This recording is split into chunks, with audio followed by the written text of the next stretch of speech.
एक बार की बात है कि एक राक्षस था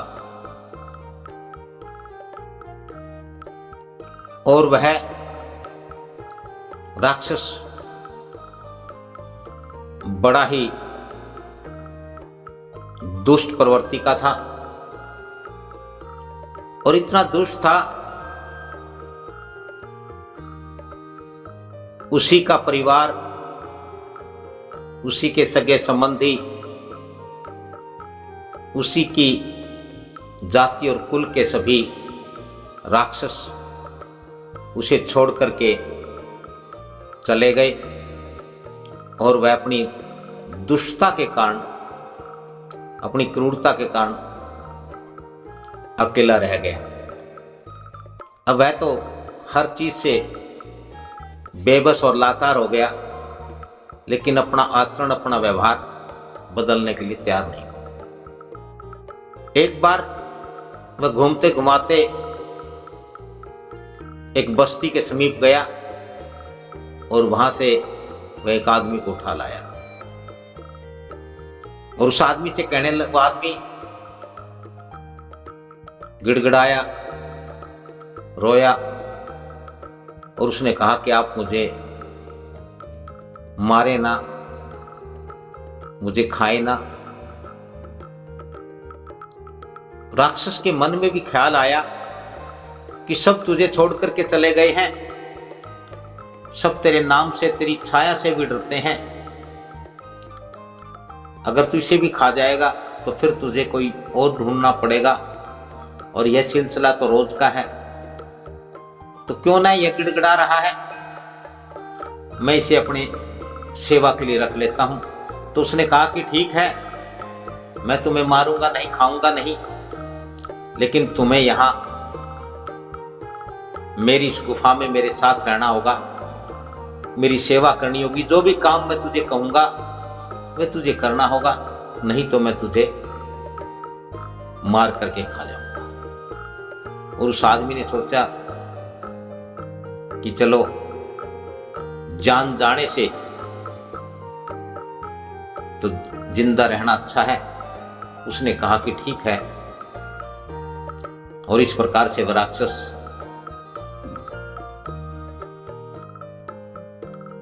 उससे खूब काम लेता, खाना बनवाता, सफाई करवाता और फिर वह अपनी सेवा करवाता।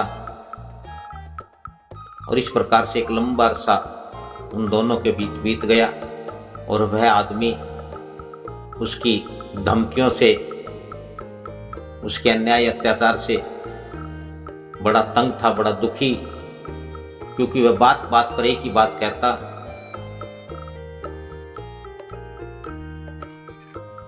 कि काम ठीक से कर, नहीं तो मैं तुझे मार कर खा जाऊंगा। हर वक्त उस आदमी के सिर पर मौत की तलवार लटकी रहती थी। और एक दिन जब राक्षस बाहर से आया तो उसे खाना बनाने में थोड़ी सी देरी हुई, क्योंकि वह थक चुका था, टूट चुका था। दिन में उसे विश्राम नहीं मिलता था, रात को नींद पूरी नहीं होती थी, तो उसकी झपकी लग गई और खाना बनाने में देरी हुई। तभी राक्षस आ गया और राक्षस ने उससे कहा कि लाओ खाना लाओ, मुझे भूख लगी है।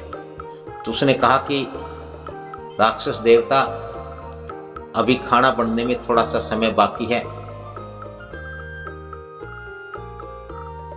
अभी खाना तैयार हो जाएगा। तो उसने उसे धमकाना शुरू कर दिया, डराना शुरू कर दिया, तुझे पता नहीं मुझे भूख लगी है, यदि मुझे समय पर भोजन नहीं मिला तो मैं तुझे मारकर खा जाऊंगा। और इतने वर्षों तक उसकी सेवा का उसे कोई फल नहीं मिल रहा, बल्कि डर, भय और मौत का भय हर वक्त उसे खाए जा रहा था। लेकिन वह बेचारा मजबूर, डरा हुआ, भयभीत उसकी हर आज्ञा का पालन करता। लेकिन अचानक उसके अंतर मन में, उसकी आत्मा में एक हलचल हुई। उसकी आत्मा ने उसे ललकारा और उसे कहा कि हे मनुष्य, यह राक्षस तेरा कुछ नहीं बिगाड़ सकता है। तू क्यों इतना डरा हुआ है, क्यों भयभीत है? इससे डरना छोड़ दे। तू अपने पौरुष को जगा और आज इसका सामना कर। और ऐसी एक झुरझुरी सी उसके शरीर में उत्पन्न हुई और वह झुरझुरी जब समाप्त हुई तो उसे एक झटका लगा। उसे एहसास हुआ कि कुछ तो था, शायद यही इस जीवन का सत्य हो। यह घटना जब तक घटी, उस आदमी ने इस पर विचार किया। तभी राक्षस की आवाज, भारी भरकम आवाज, डरावनी आवाज फिर आई कि खाना तैयार हो गया है, मुझे भूख लगी है तो जल्दी खाना दे, नहीं मैं तुझे खा जाऊंगा। और उस आदमी ने भी,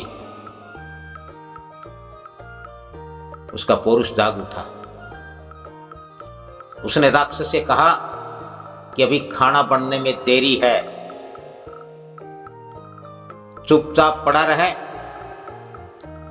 खाना टाइम पर बनेगा, खाना हो तो खा लेना, वरना। और जब राक्षस ने उसकी यह बात सुनी, ऐसी ललकार सुनी, तो उल्टा राक्षस डर गया, भयभीत हो गया। राक्षस ने सोचा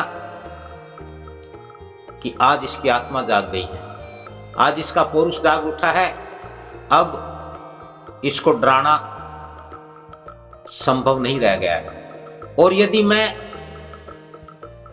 इसको अब डराऊंगा, धमकाऊंगा, तो हो सकता है ये मुझे छोड़ करके चला जाए और फिर मुझे ऐसा कोई सेवक, ऐसा कोई आदमी मिलने वाला नहीं और नहीं मिलेगा। मेरे अपने तो सभी छोड़ करके जा चुके हैं। और राक्षस उसके आगे झुक गया। राक्षस ने उससे हाथ जोड़ करके कहा कि ठीक है भाई, जब खाना बने मुझे बता देना, मैं खाना खा लूंगा।